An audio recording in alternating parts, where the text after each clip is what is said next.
Hello and welcome to my new playlist, Higher Study in the US. And this is the first lecture on GRE and TOEFL, Explanation and Strategy.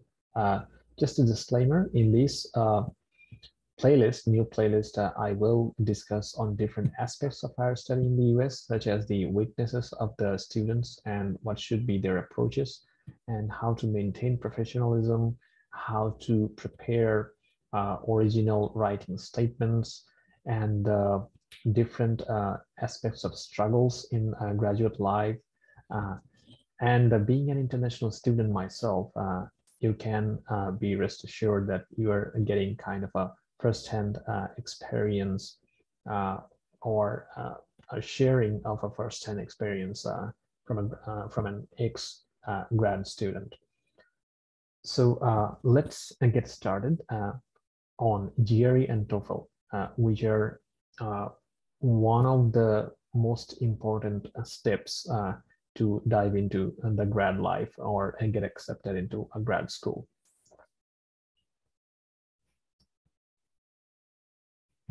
So in this lecture, I will discuss some basic ideas about GRE and TOEFL, like what are the question types and how to approach different types of questions. And I will try to address some of the popular questions which I get from the students, like what are the good reading materials, which materials should I follow, and how much time should I take to prepare for GRE and TOEFL, and how to overcome weaknesses in specific sections like speaking in TOEFL or reading comprehension in the GRE, and what should be my optimum routine. This kind of questions I will try to address in this lecture.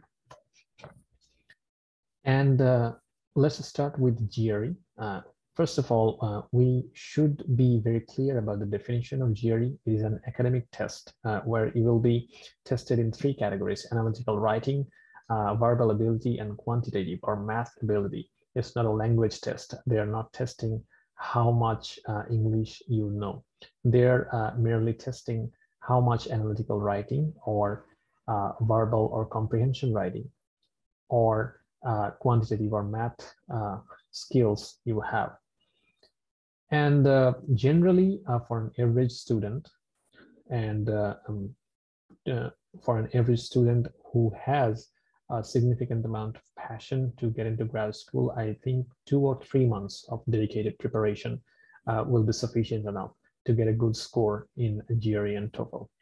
And the consistency is a keyword that is used a lot, but it's possibly the most underrated word because whenever a student starts preparing for GRE and TOEFL, generally for the first week, they study for 10 to 12 hours a day and then get frustrated and then give up totally or lose significant amount of time, and sometimes they even cancel their schedule and everything.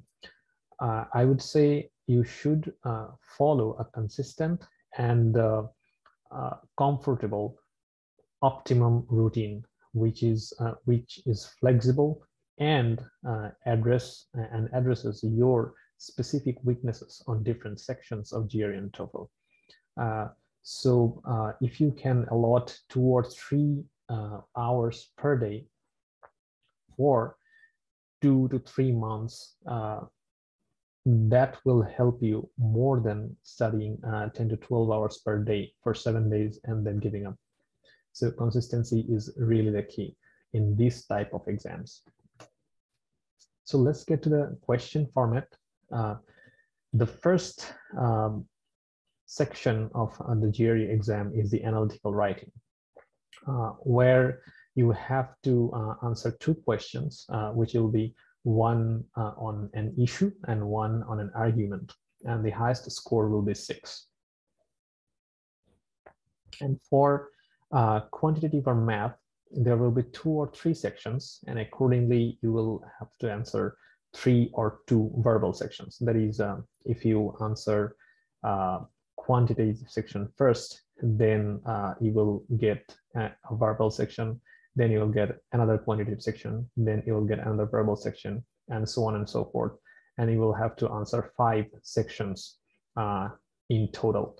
And among those, there will be one experimental section, and you will not know which one it is. So you actually don't need to know which one it is. Actually 2 quantitative and 2 verbal sections will be scored, and the highest score will be 340, which will be equally divided into quantitative and verbal, 170 and 117 each. So let's dive into a little bit of discussion on analytical writing, which is a very important part and the first part of the exam that you have to face.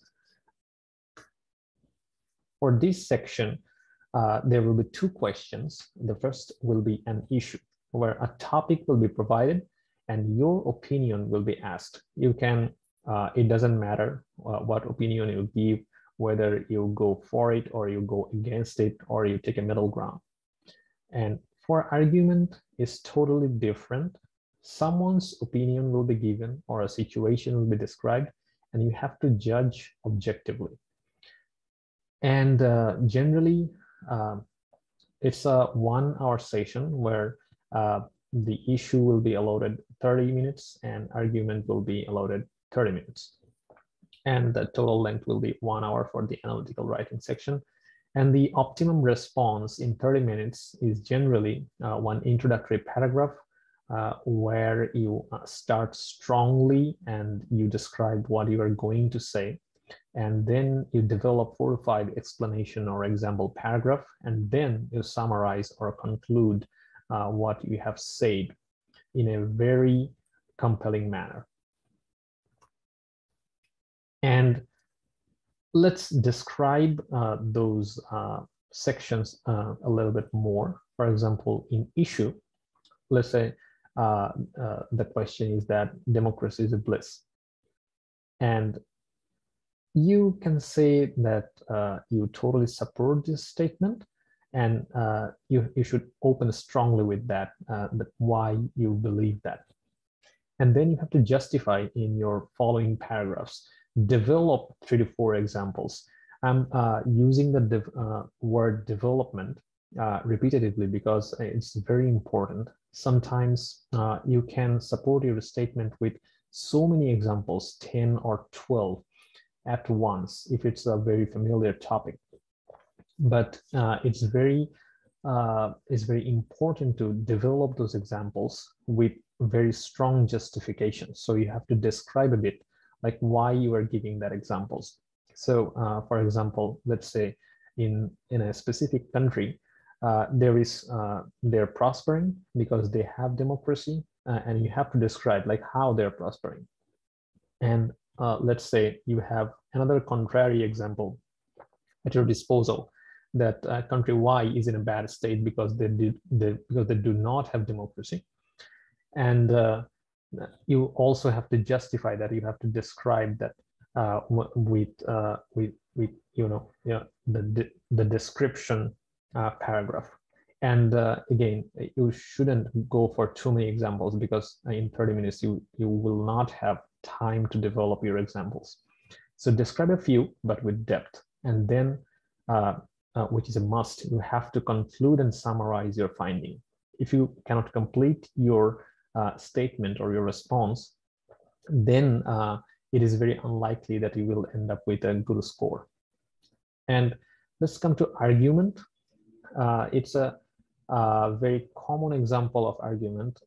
Let's say a restaurant owner is earning more after setting up a newsstand in his shop. So another restaurant owner saw this and is thinking that I will also do this. I will also set up a newsstand in my restaurant so that I will make more profit because customers will come to my shop. So the thing to look for here is that there will always be some hidden fallacies in these kind of arguments. What are these hidden fallacies? You can use your objective judgment and find out at least 3 to 4 fallacies that you can develop and discuss and justify that these are fallacies. Like possibly the parameter of coming of the customers to your shop is not the newsstand. It's possibly the food's price, right? not the newsstand. No one goes to a restaurant to read news. They go for food. And possibly people will not come if even if the second restaurant owner sets up a newsstand in his restaurant, because the first one already has one. So you don't have to be like very technically correct in all of your descriptions, but if you can develop and justify like how these are fallacies, then you are good. And again, a must is that you have to conclude and summarize your response, and that at the end you can say that due to these 3 or 4 findings of mine, I can say that it cannot be surely said that if another restaurant owner is doing the same as the first owner, he or she will make more profit. So that's kind of the gist of issue and argument and how to face these kind of questions. And the best resources, there are so many resources about analytical writing, but the best resources always come from the creator. So the creator and the test takers for GRE and TOEFL are EDS. So you should go to the EDS website and you should find out the issue pool and argument pool, where you will see a list of like 200 plus issues and arguments with diversified topics. With some will be in your comfort zone, some will be out of your comfort zone, like science, arts, politics, society, everything. And you should try at least a few in each category so that you are used to or habituated with writing on all of the topics. And you should come out of your comfort zone, because you never know which topic you have to face in the real GRE exam.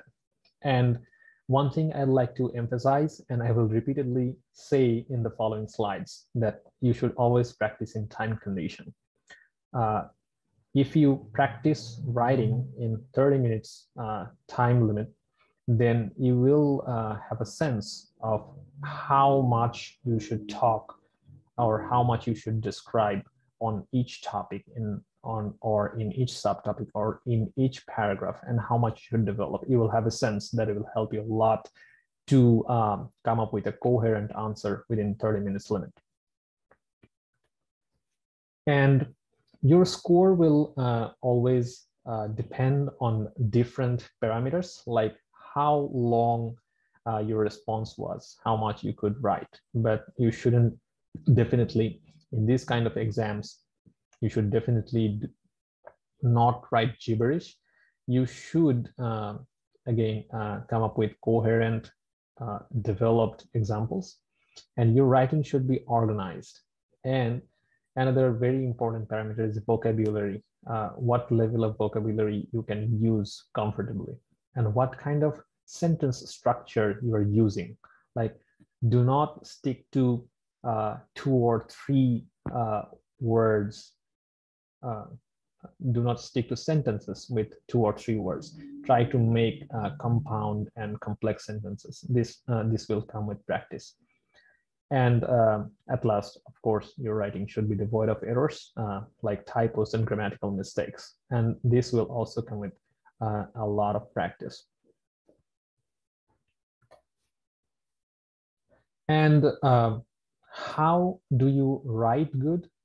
This is kind of a given, that you should be habituated with reading. If you read a lot, you will be able to write a lot.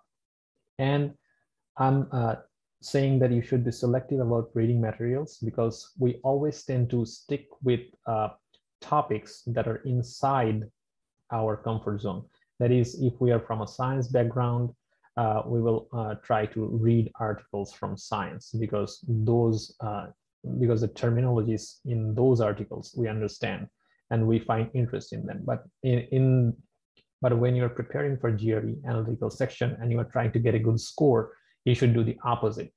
If you are from a science background, you should read articles from arts and commerce and economics and finance, those kind of things which do not interest you at all, and you do not understand a lot of jargons. And again, always write in time condition so that you can develop a sense of how long your response should be. And always keep a pencil and paper with you when you are trying to start your response, when you are trying to start writing your response, because if you brainstorm and make some short notes of how you're going to organize your whole response, then it will help you a lot. But make sure that you do not spend more than 1 or 2 minutes to take those short notes before starting the real writing. And always be formal in your writing and flexible in your writing, meaning that you should not be you should not take any harsh or overly critical position in your writing. Be moderate and be formal. And this is also like a very problematic thing to do.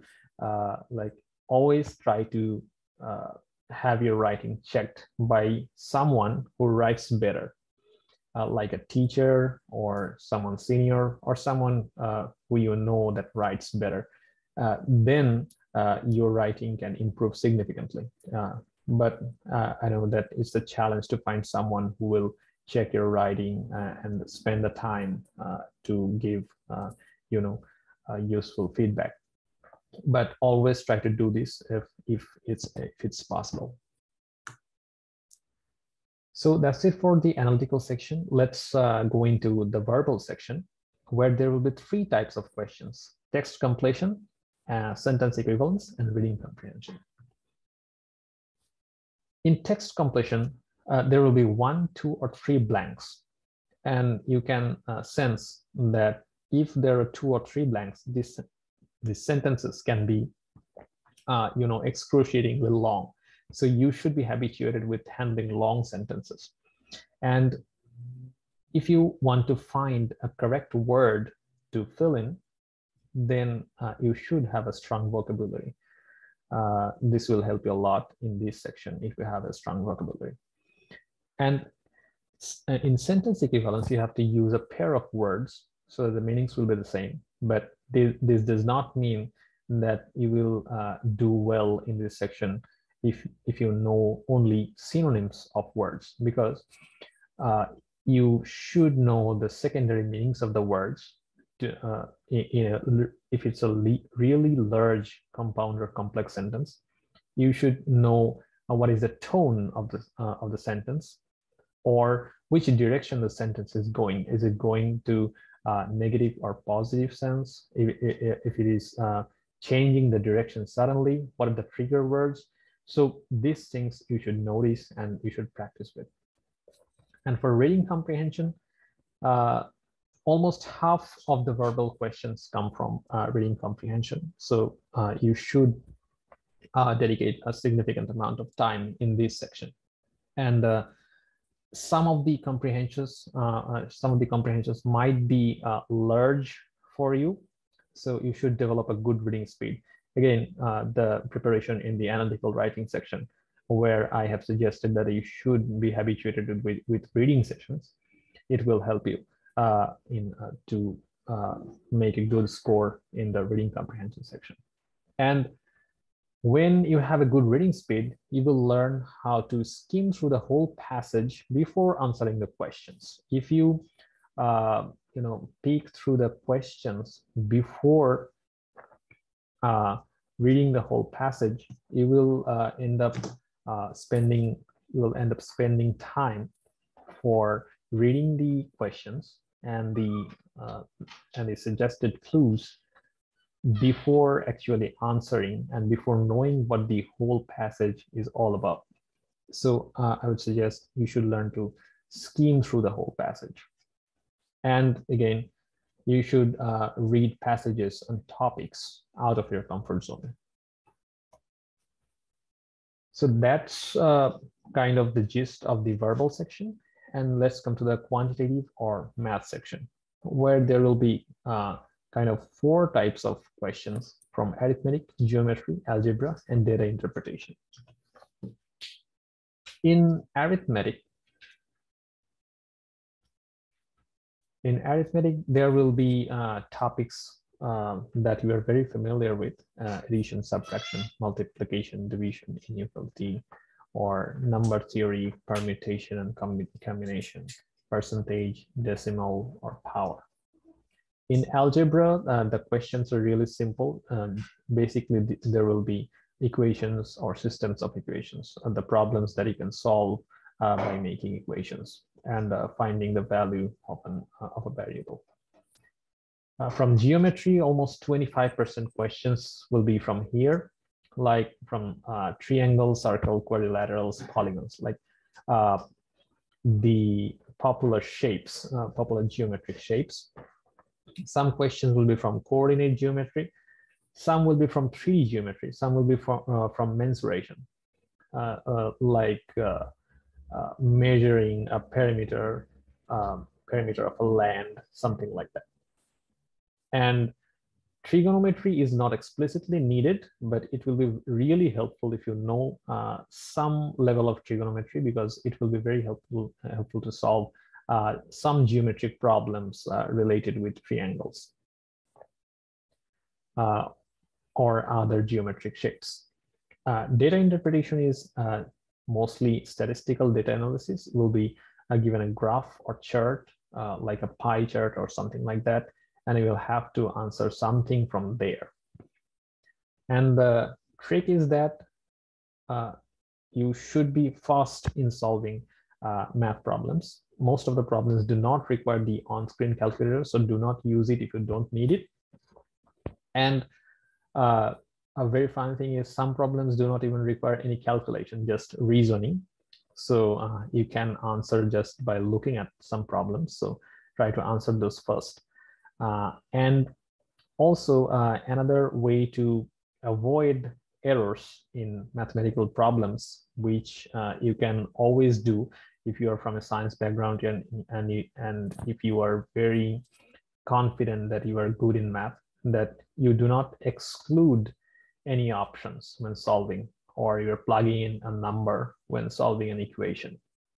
Always try to look for pitfalls, like if you are excluding any conditions that is not explicitly mentioned in the question. That's how you can avoid common errors. And some overall guidance is that you should be focused on solving more problems, and also simultaneously you should be focused on addressing your weaknesses. To find out your weaknesses in the fastest way that I know is to give a full-length test without any preparation. In that way, you will know in which sections you are really, really weak, and you can point out the weaknesses way ahead of time and allot more times on those. And as this is a computer-based exam, you should be habituated with PDFs, not paper books.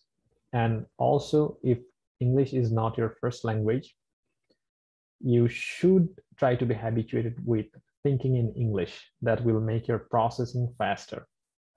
And when you are giving a test, a diagnostic test, a prep test, a mock test, or the real test, always hold your concentration on solving problems, not the score.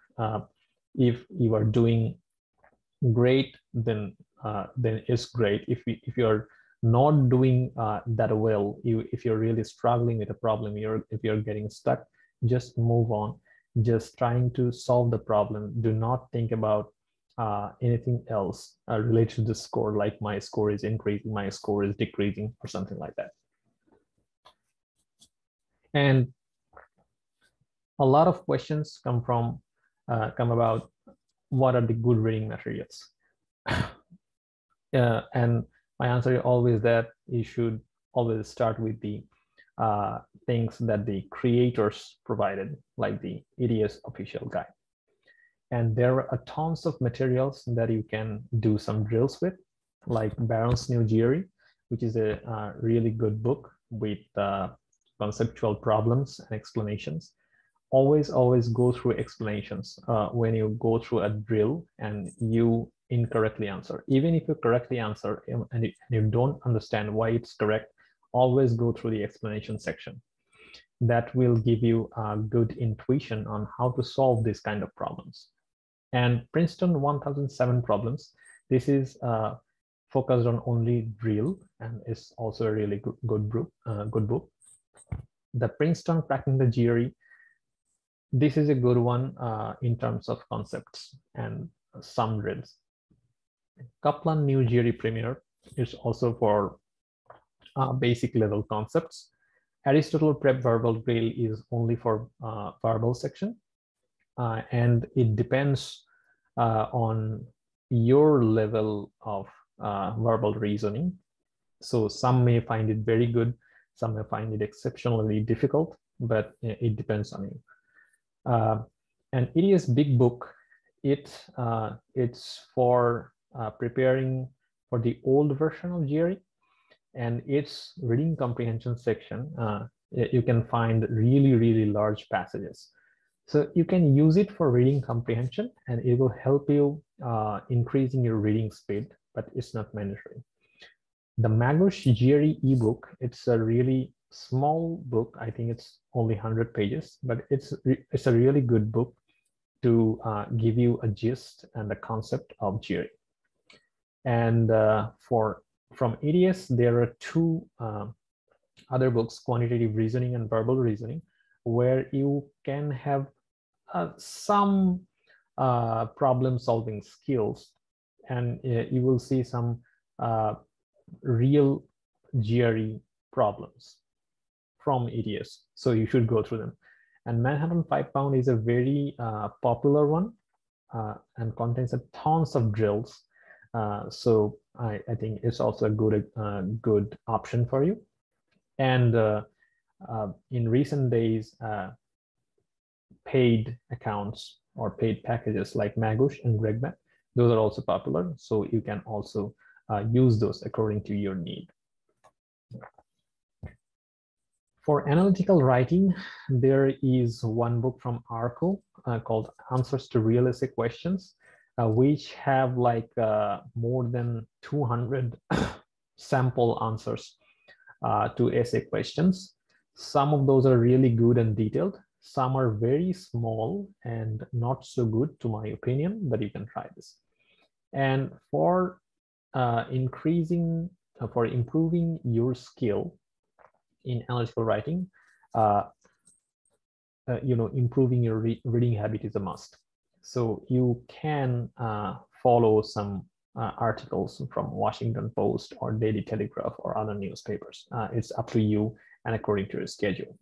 For vocabulary, I think the most popular one is the high frequency 333 words from Barron's, which is a must one to go through.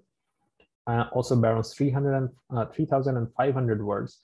That's a very comprehensive list for vocabulary. If you have time, then then you should go for it, because it's a very good list, and it will give you a really comprehensive sense of good vocabulary.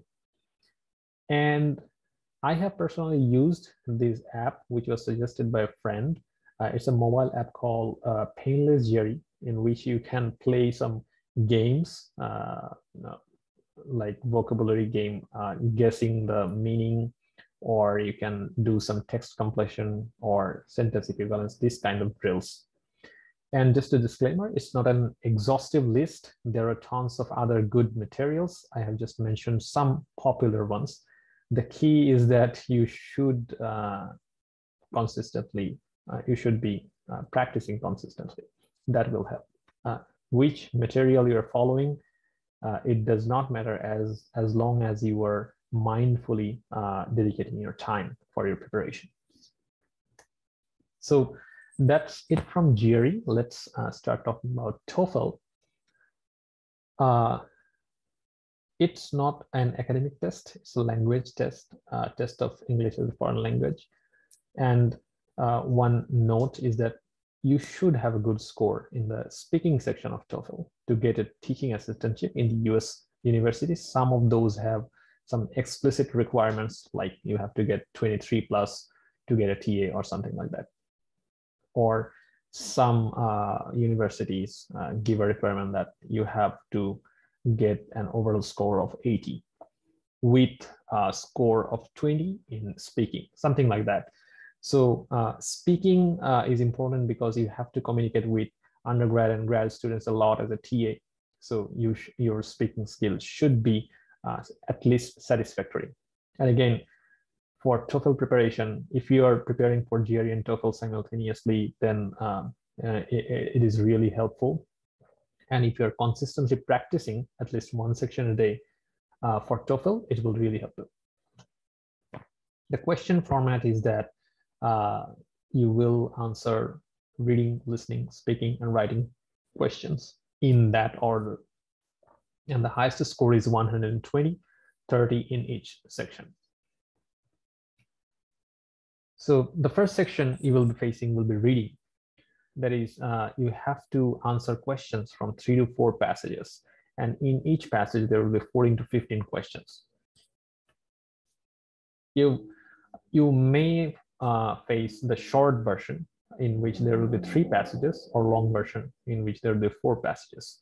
These passages are really long, as there will be 14 to 15 questions, but these are relatively way easier than the GRE questions, because GRE passages are actually academic passages. They're trying to find out your academic ability, but here they're just testing your language if you understand it. So these passages will be way easier, and also the topics will be diverse like GRE. And again, a good reading speed will be at your help here. So try to be habituated with reading sessions. I'm saying this repeatedly because there is no better way that I know to improve score in the reading section for this. In listening section, if you get a short session in the reading section, then you will get a long version in the listening section, where there will be 8 sessions, and vice versa. If you get a long version in the reading section, then you will get a short version in the listening section, where there will be 6 sessions. And if you get a short version, let's say you will have to answer 34 questions, and it will be like really short session for listening. Like you have to answer 17 questions for the first 10 minutes.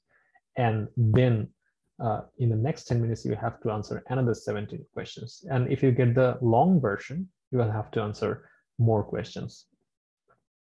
And always keep a pen and pencil.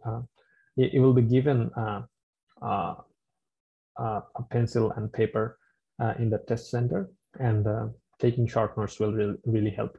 The topics will be way easy and very familiar with you, like a campus situation or conversation, like a librarian is talking to you, or a student is talking to a professor, something like that. In a speaking section, this is the most challenging part, but it's the most important part, as I have already mentioned, for getting a TA. I'm saying this is most challenging part because everyone else will start the speaking section in the test center at once, and everyone will be starting to scream because it's really hard to concentrate on what you are hearing through the headphone, and trying to understand and giving a response according to that. When there are like 10 to 20 other people are sitting in the same room and trying to answer similar questions at the same time. So to recreate this kind of situation when you are practicing will be like trying to holding your concentration in a very crowded environment. Like you can play very high volume music and try to record your response. It sounds funny, but sometimes it works to create a similar situation like the test center. And in this section particularly, finishing your statement, finishing your response in the particular time limit will help you a lot. And the score factors will be whether you have been able to complete your response, whether your response will be gibberish, or whether it was organized, how was your pronunciation, and how did you select your words. And additional tips is that the first one is I have already told that when you are playing a very high volume YouTube music, something like that, you should try to record your response to see how you can cope up with noise. And also you should build intuition by practicing in time condition to see how many sentences you should say in 30 seconds or 1 minute time limit. And always practice taking short notes, like which two subtopics you will discuss in this 1 minute, something like that. And also you should improve your pronunciation so that it's understandable through the headphone. So you should, when you are watching movies or TV series, try to recognize how the actors or actresses are saying the words, how are they pronunciating the words, how are they enunciating the words, how are they making good enunciations, which are the marks of a good actor. And you should go through the EDS sample responses, and you can see that good responses are not like of one type. It can be diversified. So you should not be like very fearful of this section. Rather, you should be very thoughtful and methodical to solve the problems in these sections. And you should not be focused on making lengthy responses, but you should make coherent and complete responses. And for writing section, this is the easiest one.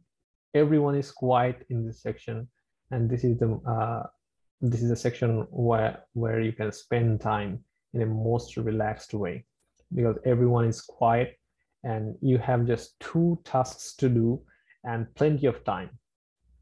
Like you have to answer 2 passages. One will be like GRE issue, and one will be like a GRE argument. Again, the suggestion is the same. You should practice in time condition and revise your responses to check for errors. One thing to note here, that there will be no spell checkers like you have in Microsoft Word. So you should be very careful about not making typos and grammatical mistakes in your responses. And some overall guidance would be, again, I'm repeating that taking notes in all the sections from reading to writing, and specifically in speaking, it helps. And in reading, the weight of the last question in each passage that holds extra weight. So you should put extra effort to make it correct. And in listening, it can be diversified of type, like it can be lecture or conversation. So you should be prepared for both types of questions for listening. And good reading materials is, again, the best reading material for this would be the ETS official guide you should start with. And you can also solve the drills from Barron's TOEFL and Kaplan's TOEFL. Also, there are tons of online documentations and resources like TPO and Noteful and other that you can go through. The optimum routine thing is that if you want to prepare consistently, you should stick to a routine that is very easy to follow, that does not hamper your day-to-day activity or your job or your schedule or something else that you are pursuing. So when you have already scheduled for GRE and TOEFL, and you are sure that you can dedicate 2 or 3 months and a few hours per day, I think that a customized routine for you will be very helpful. For example, you can spend a few minutes on any vocabulary app by playing some games so that you can, uh, sharpen your memory or something like that. And you should read one issue and one argument per day. And you should read an article so that your reading speed is up to the mark. And you should solve one chapter of verbal from any book. It doesn't matter from which book. From GRE Big Book, you can solve one model question like test completion and reading comprehension. And you should solve some math problems from just one chapter from any book. And you should keep in touch with TOEFL. One section from any book per day will do. This routine is not, again, it may not help well for everyone because everyone's schedule is different. Everyone's passion or target is different. But the advantage of this routine is that you have to only dedicate a few hours per day. It's very easy to follow, but the advantage is that you are touching everything per day, so that you will, if you get in touch with all the sections per day, then after 1 or 2 months of preparation, you will be in a really good stage if you can consistently follow this routine. So this is kind of my suggested optimum routine for preparing for GRE and TOEFL simultaneously.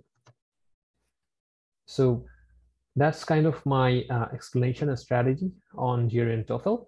And thank you for listening. And like, comment, and subscribe. And good luck. Thank you.